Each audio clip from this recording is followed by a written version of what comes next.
सब स्वार्थ का है। परमार्थ कौन है? तुलसी स्वार्थ मित सब परमार्थ है। इसलिए किसी भी चीज का घमंड या कोई हंसी खुश होने की विशेष कोई आवश्यकता नहीं। अभिमान की तो जरूरत ही नहीं है, क्योंकि कुछ भी स्थिर नहीं है।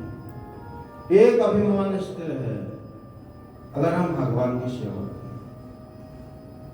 आस अभिमान जानी जी, आस अभिमान जाने जी मोरे, मैं सेवक रघुपति पति मोरे, मैं सेवक रघुपति पति मोरे। यह अभिमान चलेगा, मैं भगवान मेरे मालिक हैं, मैं उनका दास हूं, मुझे अभिमान है। यह अभिमान हमेशा कायम रहेगा। लेकिन रघुपति के अलावा मैं लखपति हूं, मैं करोड़पति हूं, मैं अरबपति हूं, ये वाला पति नहीं चलेगा। अस्तु रघुपति, मैं सेवक रघुपति पति मोरे, भगवान मेरे मालिक हैं, मैं उनका दास। 28 लोक के नरकों का वर्णन किया है। हे राजन, प्रत्येक व्यक्ति को उसके कर्मों का हिसाब देना पड़ता है। कर्म कैसे हैं? जैसे 100 गाय 200 गाय जंगल में चरने गई हैं, जो ब्याही हुई गाय है, वो शाम को जब वन से अपने गौशाला में आती हैं, तो जिस गाय का जो बछड़ा है अपनी मां के स्तन पर ही मुंह लगाता है। 100 गाय आ रही हैं, 100 बछड़े हैं, जिसकी जो मां होगी उसी पर। वैसे कर्म पीछे से जाता है, छोड़ता नहीं, छाया की तरफ पीछा करता है। हम सोचते हैं हमें कोई देख नहीं रहा है, लेकिन सब बहुत फास्ट काम होता है। सूर्यदेव गवाह है उसके। इसे कर्म की गति भोगनी पड़ेगी। कोई कर्म प्रधान विश्व रचयिता, कर्म प्रधान विश्व रचयिता, जो जस करहि तस फल, जो जस करहि तस फल।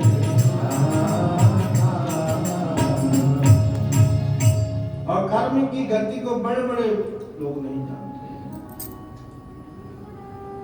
बड़े बड़े महापुरुष लोग, बड़े बड़े विद्वजन, वो भी भ्रमित हो जाते हैं। क्या कर्म करना चाहिए, क्या नहीं करना।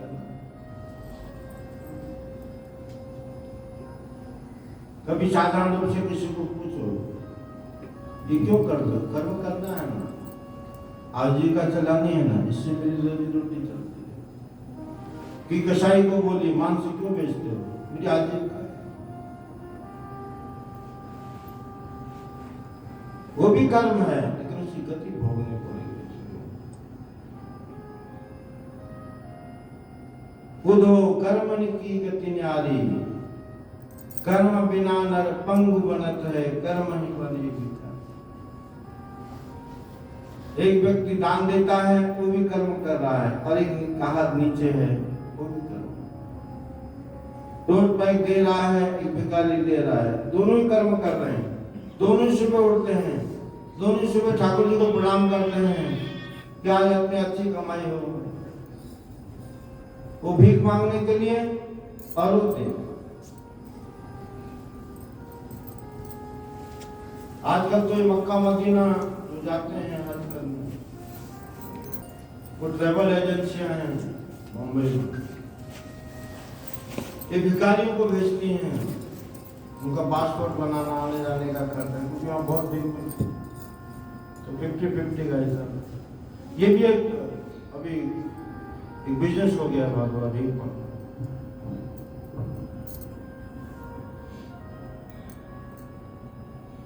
कर्म की गति भोगनी है। 28 तरह के नरकों का वर्णन किया है, समझिए। तामेश्वर, हे राजन, कुछ लोग 21 तरह के नरक बताते हैं, लेकिन 28 तरह के नरकों का वर्णन है। तामेश्वर, अभी जब हम किसी को गाली देते नरक में जाएगा, अपने को एक ही नरक मालूम, 28 नरक। तामेश्वर, अंध तामेश्वर, रौरव, महारौरव, कुंभीपाक, कालसूत्र, असिपत्रवन, शुकरमुख, अंधकूप। श्रीमद् भागवतम के 5म स्कंद में महाराज भरत और रघुकुल की वार्ता में पढ़ लीजिएगा। कृमि भोजन, संदेश, तप्त सुरमी, ब्रज संकट शालमली, बैतरणी, पुयोद, प्राणरोध, विशेषण, लालाभक्ष, सारमेवादन, अभिची और ऐपान। इसके अलावा और 7 बताए, पहले तो 21 बताए। इसके सिवा सारकर्दम, रक्षोगण भोजन, शूलप्रोत, दंड सुख, अवट निरोधन, पर्यावर्तन और सूचिमुख, ये 7 और मिलकर कुल 28 नरक इस तरह की यातनाओं को भोगने की 28 एक नरक का वर्णन किया है। जो पुरुष दूसरों के धन, संतान अथवा स्त्रियों का हरण करता है, उसे भगवान यमराज के दूत कालपाश में बांधकर कामेश्वर नरक में गिराते हैं।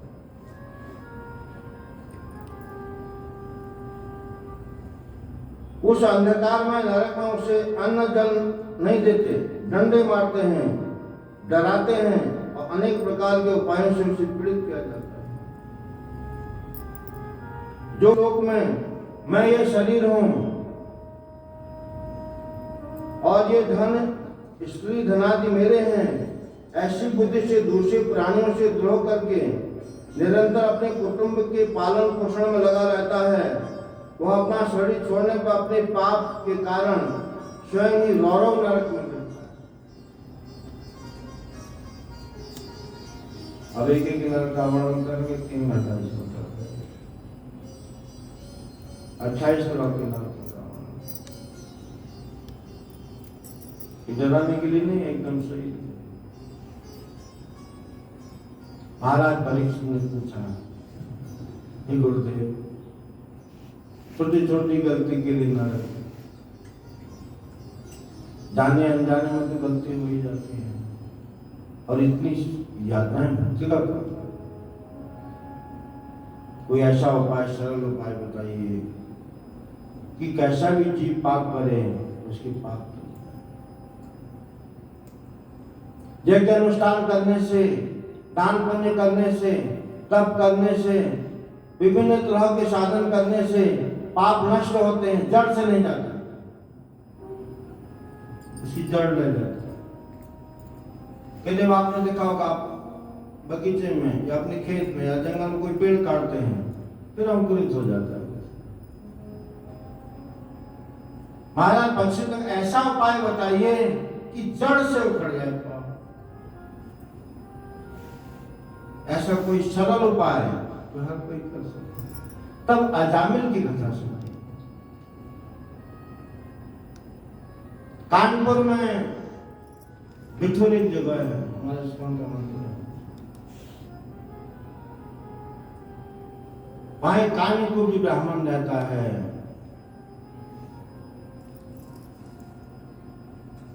उनके गांव में भी मैं गया हूं।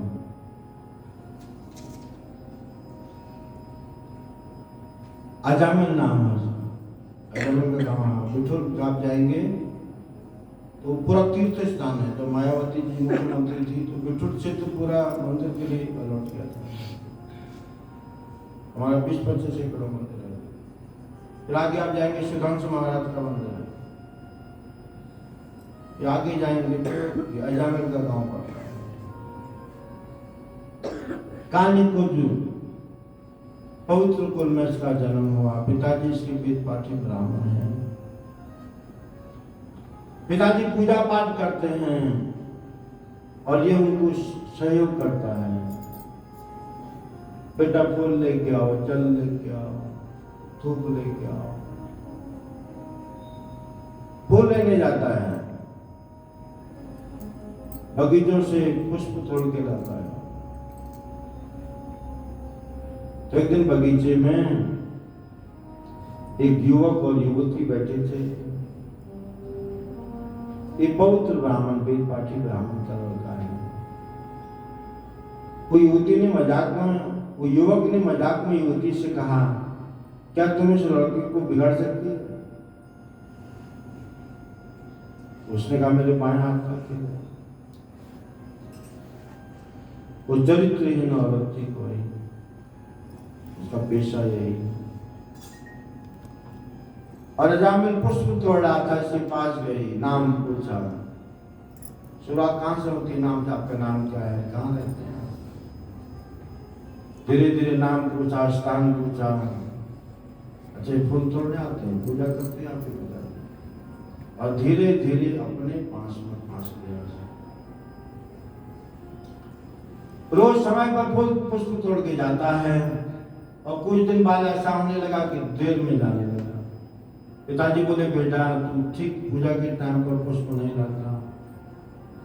उधर अटक गया था, कोई मिल गया था, आज फूल नहीं मिले, झूठ बोलना चाहिए। और धीरे धीरे उस स्त्री का संग करने से उसकी पाप वृत्ति इतनी बढ़ी कि अपने पिताजी को उल्टे सीधे जवाब देने लगा। और इतना बाद में पापी हो गया कि घर के सामान तक बेचने लगा। सब पूरी तरह उसके चंकुल में फंस गया। माँ बाप को मारने पीटने लगा। बहुत बड़ा पापी हो गया। न्यूज़पेपर में सबसे पहले हेडलाइन उसकी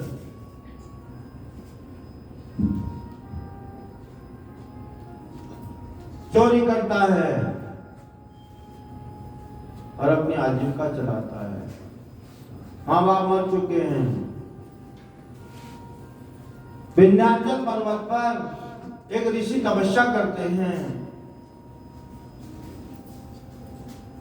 उनको कोढ़ हो गया है तो नारद जी उधर से भ्रमण करते हुए जा रहे थे।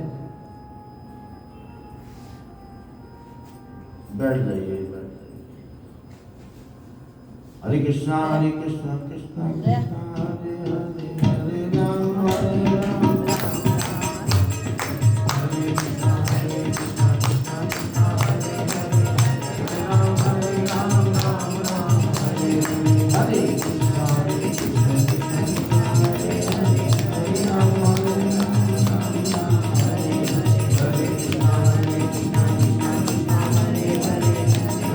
हरे राम हरे हरे, हरे कृष्णा कृष्णा कृष्णा हरे हरे, हरे राम राम हरे हैं। नारद जी ने देखा बहुत बड़ा तपस्वी है लेकिन शरीर में कोढ़ है। इससे पूछा, आप इतने बड़े तपस्वी अपना कोढ़ ठीक नहीं कर सकते?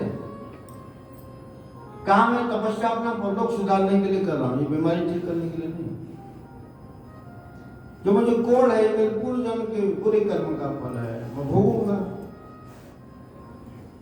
और जो मैं तपस्या कर रहा हूं ये मैं अपना परलोक सुधारने के लिए। नारद जी ने कहा, फिर भी अच्छे शरीर से अच्छा भोजन होता है। तो ऋषि ने कहा, मैं क्या करूं? नारद जी ने कहा, अगर किसी पापी के घर का अन्न तुम खा लो तो तुम्हारा कोढ़ दूर हो सकता। अरे ऋषि विंध्याचल पर्वत से, हिमालय से नीचे सबको पूछते हैं कौन सा कोई बहुत बड़ा पापी? सब ने एक ही नाम बताया, अजामिल के घर चले जाओ, सीधे रास्ता। ऋषि घर पर गए, नहीं था। पत्नी घर पे, छोटा बच्चा हुआ है उसका, जिसका नामकरण नहीं हुआ।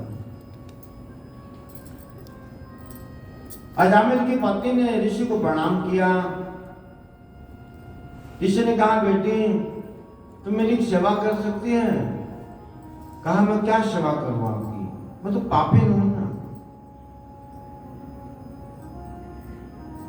ऋषि ने कहा, तुम सेवा कर सकती है, मैं तुम्हारे घर का अन्न खाना चाहता हूं। जैसे ऋषि ने कहा, मैं आपके घर का अन्न खाना चाहता हूं, रोने लगी बहुत और अपने अवगुणों का बखान करने लगी इस भगवान के भक्त के सामने। मैं तो पापिन हूं, उल्टा हूं, मैंने एक बेलपाठी ब्राह्मण का घर बर्बाद कर दिया, उसका जीवन बर्बाद कर दिया, उसका परलोक बर्बाद कर दिया, मेरा तो मुंह देखना भी पाप है, आप मेरे घर का अन्न खाना चाहते हैं। ये भी भगवत कृपा है, अपने गुणों का अवगुणों का बखान करना, ये भगवत कृपा है। कहा, बेटी तुम अपने अवगुणों का बखान कर रही, अब तुम पापी नहीं है, तुम मुझे कुछ खाने को दो। कहा, हमारे घर कुछ खाने को नहीं, ये बच्चा हमारा हुआ है अभी 8-10 दिन हुए, इसका नामकरण भी नहीं हुआ, और इसके नामकरण के लिए जो सामग्री है वो भी घर में नहीं है। मेरे पति धन जुटाने के लिए गए हैं और घर में कुछ भी खाने को नहीं है। कहा, कुछ दिन पहले तुमने कुछ बनाया होगा, कहीं जूठा होगा देखो। तो अजामिल की पत्नी ने अपने बर्तन देखे जिनमें वो भोजन बनाती है, एक बर्तन पे जूठन थोड़ा कहीं पर रह गई थी, वो निकाल के उस महात्मा को दिया और उसका कोढ़ दूर हो गया। महात्मा लोग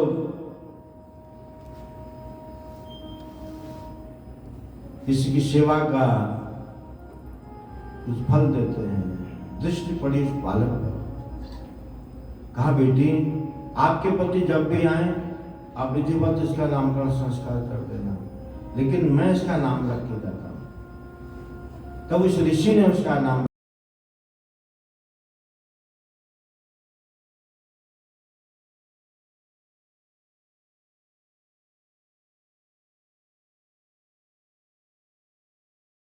दिए गए नाम का उच्चारण अजामिल करता है, नारायण नारायण ही पुकारता है। और सबसे छोटा है वो, घर में सबसे छोटा बेटा ज्यादा प्यारा होता है। और अंत काल में यमराज के दूत उसको लेने के लिए आते हैं, बात के पिटाई करने लगे। पाप कर्म का किस मनुष्य ने जीवन में क्या पाप किया है, इसकी गति अंत काल में पता लगती है। मैं 35 साल से मेडिकल ऑफिसर हूं उस मंदिर, रोज हॉस्पिटलों के राउंड लेता हूं। ऐसे ऐसे पेशेंट 6-6 महीने कॉमन,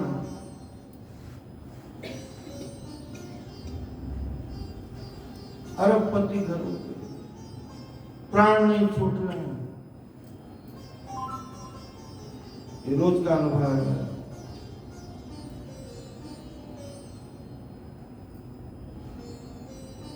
प्राण छूटते नहीं, हिल भी नहीं रहे हैं, पखा लियो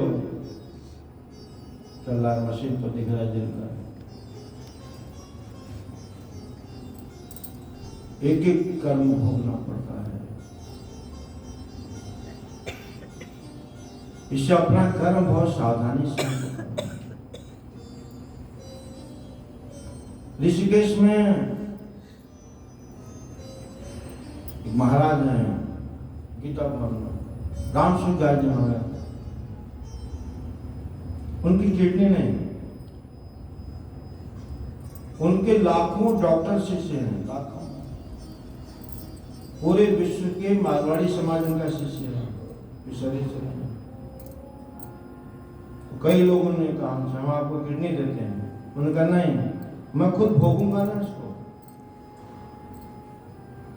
अगर आप मुझे किडनी दे देगा, मैं आपका ऋणी रह जाऊंगा, दोबारा जन्म लेना पड़ेगा मुझे।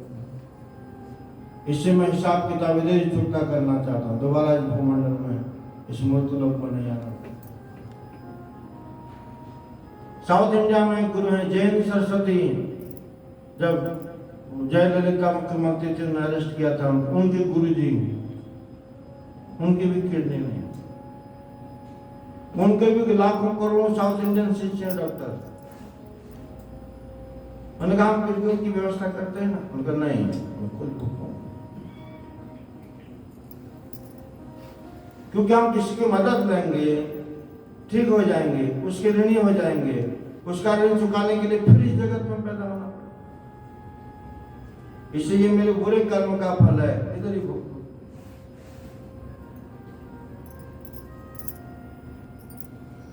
कर्म फल क्या है? यमराज क्या करते हैं? जब सब कुछ है, अनाप शनाप काम करता है, तो सबसे पहले लोग कहां पर वार करता है? घुटनों पर वार करता है। आपने देखा होगा, घुटनों में सब तो ठीक चल रहा है, घुटने थोड़ा सा, घुटनों पर वार करता है। पूरा जीवन जीने में जीना चाहता है, एक समय ऐसा आता है मरना चाहता है, ये प्रभु मौत नहीं है, एक क्षण ऐसा भी आता है।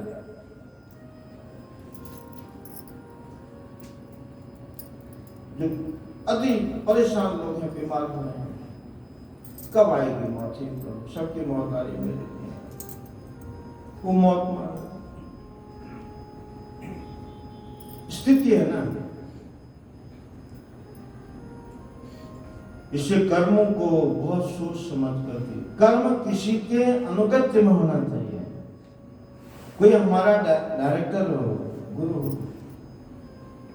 कोई डांटने फटकारने वाला हो। परिवार में जब कोई डांटने फटकारने वाला नहीं तो परिवार तितर बितर हो जाता। वैसे जीवन में कोई डांट फटकार वाला नहीं, कोई गुरु जीवन में नहीं, कोई हमारे दोष निकालने वाला नहीं, तो जीवन तितर बितर हो जाता है, मनमानी करता है।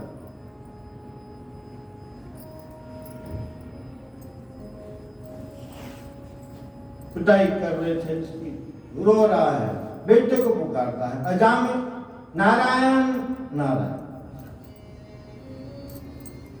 और आवाज कहां गई? वैकुंठ में गई। नंदन सुनंद पार्षदों से प्रभु ने कहा,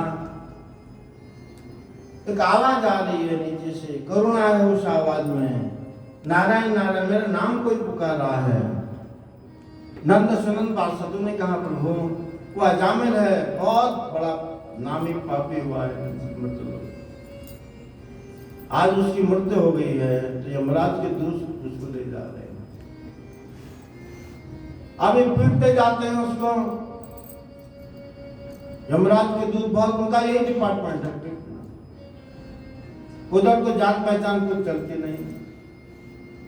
मेरा पुराना रिश्तेदार पुलिस कमिश्नर फोन लगाता हूँ, चलता है, इतने में तो मुंह के दांत निकाल देते हैं लोग। मैं रुक जा, मैं तेरे को बाद में बताऊंगा कि मेरी पहचान कहाँ तक है, पूरा थोपड़ा उड़ा देते हैं। गाड़ी सत्ता उनके हाथ में होती है, कब भलाई कर रहे, चल बांध के ले जाए। नारायण नारायण नारायण, छोटे बेटे को पुकारता है, आवाज वैकुंठ में जाती है। प्रभु ने कहा, फिर आवाज आ रही है। लक्ष्मी जी से कहा, देखो तो कौन पुकारा है?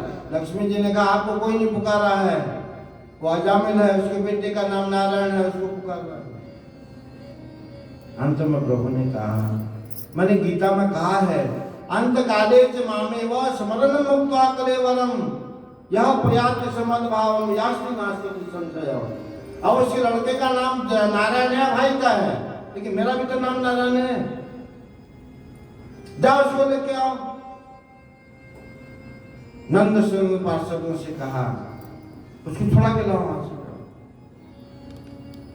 और ये दोनों पार्षद गए, चतुर्भुज रूप है,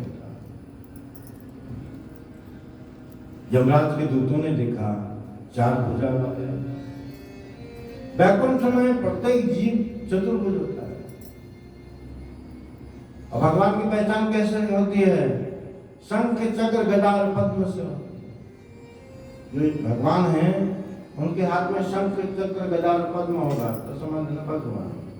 बाकी सभी प्रजावासी चतुर्भुज, उनके सेवक, उनकी प्रजा, उनके कर्मचारी सब चतुर्भुज।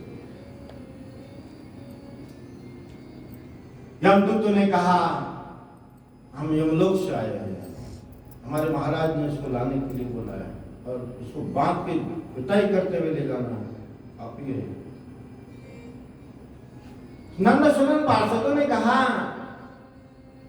यमराज ने क्या समझा, यमराज के दूतों ने, कि यमराज सबसे बड़ा होता है। नंद सुनन पार्षदों ने कहा तुमको मालूम है हम लोग कहां से आए हैं? तुम लोग एक पुलिस स्टेशन से आया हुआ है और हम प्रधानमंत्री हाउस से आए सेंटर। छोड़ो और उन्होंने छोड़ दिया। ये खाली हाथ यमराज के पास गए। पहले तो अजामी बैकुंठ गया।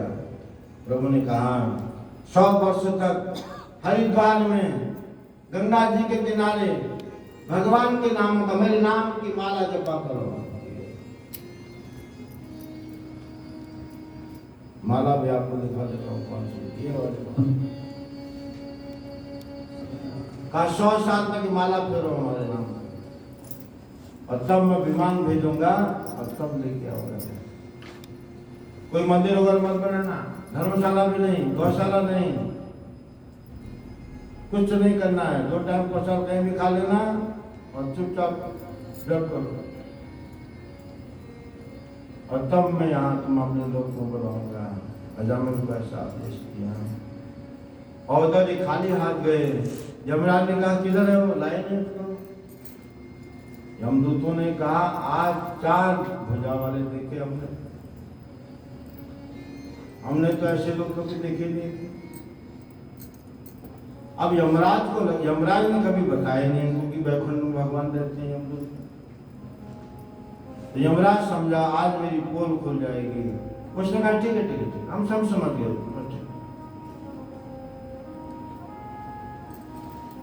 यमदूतों ने कहा देखिए इतना मेहनत हमने किया, उसको बांध के लाए, धुलाई करते हुए घसीटते हुए ला रहे थे, और रास्ते में सुबह लगी थी। आज से आप कंफर्म करो कि किसके घर जाना है, किसके घर नहीं जाना है। जब यमराज ने अपने दूतों से कहा है जिसके मस्तक पर तिलक हो, शिखा हो जिसके सर पर, गले में कंठी माला हो, जिह्वा पर भगवान का नाम हो, उसके घर कभी भूल के भी मत जाना।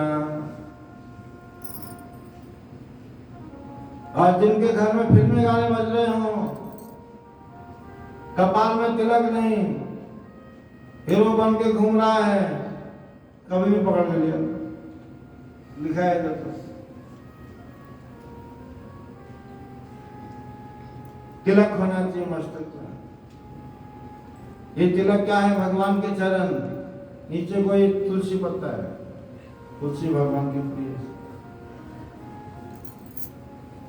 शिखा, हम हिंदू है, क्या पहचान है हिंदू है?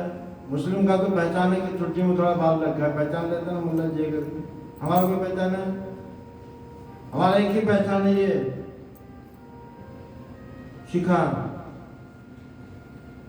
शिखा भी नहीं है हम लोग। हम हिंदू है, हिंदू है, कहा गया हिंदू है, तुम शिखा तो तुम्हारा है नहीं। गले में कंठी माला, कोई भी माला, सोने में कली का वास होता है, सोने में भी तुलसी का वास होना चाहिए। सोने के जीवन में बीच में तुलसी के दाने डाल दीजिए, कली का प्रभाव कम होगा। नहीं तो कली को स्थान दिया है ना परीक्षित महाराज ने, जहां सोना होगा वहां रह सकता है, तुलसी का वास होना। शिखा क्या काम करती है? आपके घर में टीवी 2 लाख का, एंटीना नहीं है 200 रुपए वाला, आएगा कुछ? इस शिखा क्या काम करती है?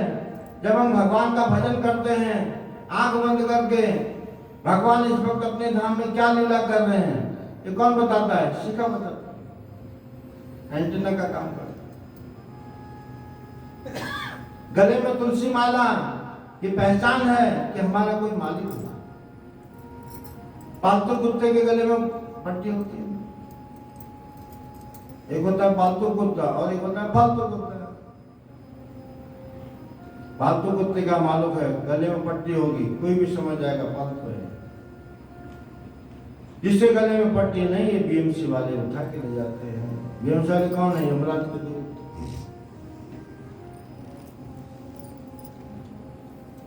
इसी गले में पट्टी, एक ही दर को है रहे तो दूर दूर करे न कोई। फालतू कुत्ता किसी घर में भी आएगा, हड़ी हड़ी हड़ी, क्या इज्जत है? फालतू कुत्ते का इज्जत फलाने का है, फलाने उनका है कुत्ता। तो हड़ी हड़ी वाला कुत्ता ठीक है या पालतू कुत्ता ठीक है? पालतू कुत्ता बना है तो गले में कंठी माला डाल दिए, जैसे हमने बांध रखी है गला घोट के। जब तक दीक्षा नहीं हुआ 2 फंदा डालो, राधा कृष्ण। जब गुरु जी से दीक्षा हो जाए 3 फंदा, राधा कृष्ण।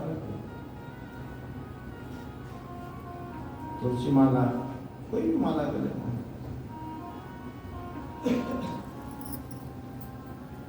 ये पहचान बताई है और कहा हंसते हुए, हंसी मजाक में किसी भी तरह से कोई भगवान का नाम ले,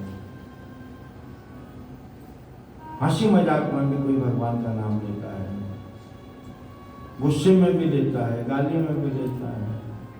इन किन प्रकार उसकी जिह्वा पर भगवान का नाम है, तो वहाँ यमराज के दूत कभी उसको लेने नहीं आते। उसको लेने कौन?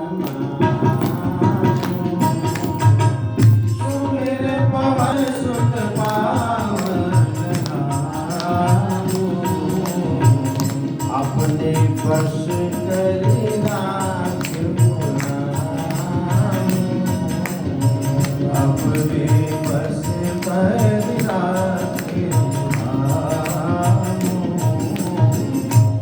राम किसको कहते हैं? पहले जो सेठ लोगों के घरों में कोठियों में काम करते थे तो सेठ लोग उसका नाम क्या रखते थे? राम।